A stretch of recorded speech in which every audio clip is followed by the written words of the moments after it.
Y ahora vamos a hablar de algo muy importante. ¿Cuáles son esos consejos o cuáles son los pasos que debemos de seguir para tener un estudio exitoso? Y usted no tenga que sufrir, ni sus hijos, con respecto a este campo, que es tan importante, y así no sea en octubre, en noviembre, lágrimas porque perdimos el año. Buenas tardes, Michelle. Buenas tardes, Mauri. ¿Qué nos traes? Bueno, así es, como hablábamos la semana antepasada, yo les mencionaba lo importante que es crear un ambiente adecuado para estudiar. El estudio se tiene que aprender, uno debe aprender a estudiar, se le debe enseñar a los pequeñitos y pequeñitas, desde que vienen desde el preescolar, qué es importante y debemos enamorarlos del estudio. Muchas veces el estudio se ve como un castigo. Bueno, los domingos al final de la tarde, cuando después de haber ido a pasear y pasarla bien, estudiar, es el peor castigo. Y justamente lo que yo les traigo el día de hoy es una serie de pasos de una técnica de estudio que yo en mi consultorio aplico con los muchachos y muchachas que llegan, que me ha funcionado mucho. Y en realidad requiere de una serie de pasos importantes para que estos muchachos, los niños también lo pueden aplicar, puedan aprender a estudiar de forma agradable y que no se vuelva tan tedioso. Lo primero que vamos a hacer es ojalá crear una rutina de estudio. Uno debe estudiar todos los días. Claro, si nosotros les decimos a los pequeñitos que es ir a estudiar, ya no van a querer. Sí, por supuesto. Entonces, tratar de crear en el estudio un juego. Entonces, decir, vamos a jugar a leer, vamos a jugar a hacer sumas, restas. Es diferente, ya solo la palabra cambia totalmente la dinámica. Entonces, juguemos. Lo primero de esta técnica de estudio que les traigo yo es la lectura rápida. La lectura rápida es algo muy importante. Debemos aprender a leer rápido y eso no significa leer corriendo, que es muy diferente. Significa leer realmente lo que está escrito. Entonces, cuando nosotros nos presentamos ante un tema, nosotros vamos a empezar a leerlo. Nos concentramos, ojalá tener pocos estímulos alrededor. Entonces, una vez que lo tienen, vamos a leer una o dos veces el primer párrafo. El primer párrafo de cualquier tema nos va a dar la idea general. Una vez que tenemos esto, entonces vamos al segundo paso, que es la lectura comprensiva. En la lectura comprensiva vamos a tratar de identificar cuáles son las palabras que más nos llaman la atención. Hay gente que tiene diferentes técnicas. Hay una persona que yo conozco que lo que hace es que une palabras y saca la primera letra de cada palabra y hace una frase con esa palabra. Digamos son 5 palabras, coge la primera de cada una y ahí se va a acordar después en el examen qué era lo que necesitaba estudiar, ¿verdad? Qué era lo que necesitaba recordar. Entonces, si nosotros logramos hacer una lectura comprensiva, sacamos la idea principal y logramos identificarla, entonces ya podemos pasar al siguiente paso, que es el subrayado. Y realmente debe ir en conjunto con lo que es la lectura comprensiva. Ojalá utilizar 2 colores, no más de 2 colores. La gente a veces, sobre todo los chiquitos, utilizan todos los colores que existen y en realidad lo que son marcadores deben ser solo 2. Ojalá el color más brillante para la idea más importante y el color menos brillante para la idea secundaria. Una vez que nosotros tenemos ya subrayado, tenemos que ver qué tenemos que buscar. Tenemos que buscar títulos y subtítulos. Eso es lo primero, porque eso nos va a dar la idea de qué es lo que viene a continuación. Una vez que nosotros logramos subrayar los títulos y subtítulos, vamos a lo que son las letras en negrita, que muchos textos los traen, y cuando son números, entonces también lo que son lo que dice suma, resta, multiplicación, porque la persona debe ubicarse en un espacio. Entonces, una vez que nosotros logramos subrayar, vamos al siguiente paso que les traigo aquí, y como ustedes lo pueden ver en pantalla, que es hacer esquemas. En realidad los esquemas no es para todas las personas, no todas las personas estudian de forma visual.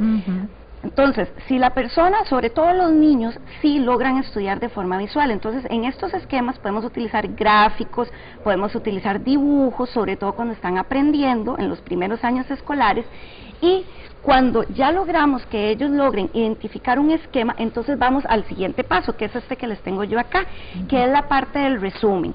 El resumen va en conjunto con el esquema, porque no necesariamente el esquema tiene solo dibujos, sino también tiene que tener ideas. Hay muchas personas personas que no pueden estudiar solo con el esquema, porque se quedarían en blanco, porque por ejemplo dice la Segunda Guerra Mundial, y después de eso, ¿qué? ¿Qué pasó con esa Segunda Guerra Mundial? Entonces, ahí es donde debemos tratar de ampliar, pero no podemos meter todo, sino que hay que tratar de extraer. Esto se puede aprender desde que son muy pequeños, hacer resumen, y es cuando, por ejemplo, les leemos un cuento y les preguntamos qué estábamos hablando. Entonces uno les pregunta, ¿qué estaba haciendo el conejito? Entonces ya el niño dice, y ahí está haciendo un resumen verbal de lo que está escuchando. Está haciendo una lectura comprensiva. En realidad, cuando llegue a primer grado y ya tenga que escribir, va a lograr hacer una lectura comprensiva. El siguiente paso que les traigo yo es el que tenemos acá, que es la memorización. Y esta es la parte fundamental, pero no se puede memorizar sin entender. Y eso es muy, muy importante. Si nosotros pretendemos memorizar como si fuera un cassette, no lo vamos a lograr. Hay que realmente entender de qué se trata la materia. Tenemos que haber hecho una lectura rápida, una lectura comprensiva, como les decía, para que así, entonces a la hora de memorizar podamos tener una imagen visual de lo que se trata. Y por último, de estos pasos, de esta técnica, es la autoevaluación. En este caso, ahí es donde entramos nosotros los adultos. Yo recomiendo que durante los primeros 4 años escolares debe haber un apoyo del padre a la hora de la autoevaluación. ¿Por qué? Porque el niño necesita, ojalá, poder recibir ese refuerzo. Sí, muy bien, lo estás haciendo muy bien, exactamente, esa era la respuesta. Ya cuando van creciendo, ya ellos solitos pueden hacer esta autoevaluación. Y para resumen, para que ustedes puedan tener aquí en pantalla, como lo están viendo, los pasos de esta técnica que yo les traigo es, primero lectura rápida, después lectura comprensiva, después el subrayado, el esquema, que no todo el mundo lo utiliza, pero sí se puede utilizar la mayor parte del tiempo, resumen, memoria y autoevaluación. Y hay algo muy importante, no podemos pretender que todo el mundo haga exactamente lo mismo. Cada quien tiene que buscar cuál es su manera de estudiar. Ojalá desde pequeños nosotros podamos crear un ambiente en el que nosotros como adultos utilicemos nuestra imaginación para que esos niños, esas niñas se enamoren del estudio. Así que también, Chel, es muy importante, ¿verdad?, que ellos no lo vean como un castigo, y muchas veces hasta castigamos. Cuando se jalan alguna tortilla, ¿verdad?, entonces es, bueno, ahora tiene que estudiar más. Entonces más bien lo utilizamos como un método de castigo, y creo que eso también está muy mal. Ahora quiero mostrarles una obra del artista Magda Santo Nastasio, que es la abuelita de Michelle. Ya ella partió y está, por supuesto, en el regazo de nuestro Señor. Felizmente. Sí, ella está feliz allá, y sabemos que está en un lugar mucho mejor del que puede estar, ¿verdad?, en este momento, y que realmente ella era una artista muy reconocida en nuestro país. Ella era grabadora, era acuarelista, además de poeta. Su obra, en cuanto a la poesía, no es muy conocida. Sin embargo, dejó también su legado a todo Costa Rica, y se le hizo un homenaje muy bonito en la Escuela de Bellas Artes y de Artes Plásticas en la Universidad de Costa Rica, ¿verdad? Exactamente. Cuéntenos un poquito de doña Magda. Bueno, mi abuelita era una gran persona. En realidad yo creo que si alguien me pregunta, no tengo palabras para decirlo, esto me emociona mucho. No era algo que teníamos muy preparado, y realmente sí, está muy reciente. Ella murió hace justamente 6 meses, y fue un golpe muy fuerte para todos, pero creo que en ese dolor construimos mucho amor.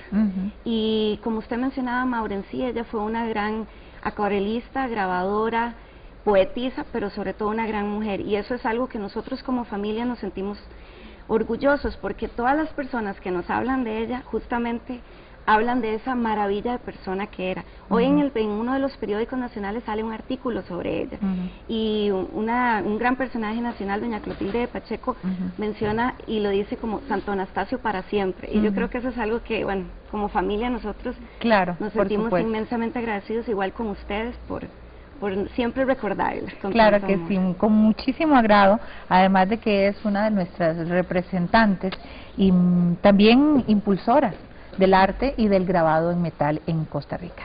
Muchísimas gracias, Michelle. Gracias a ustedes.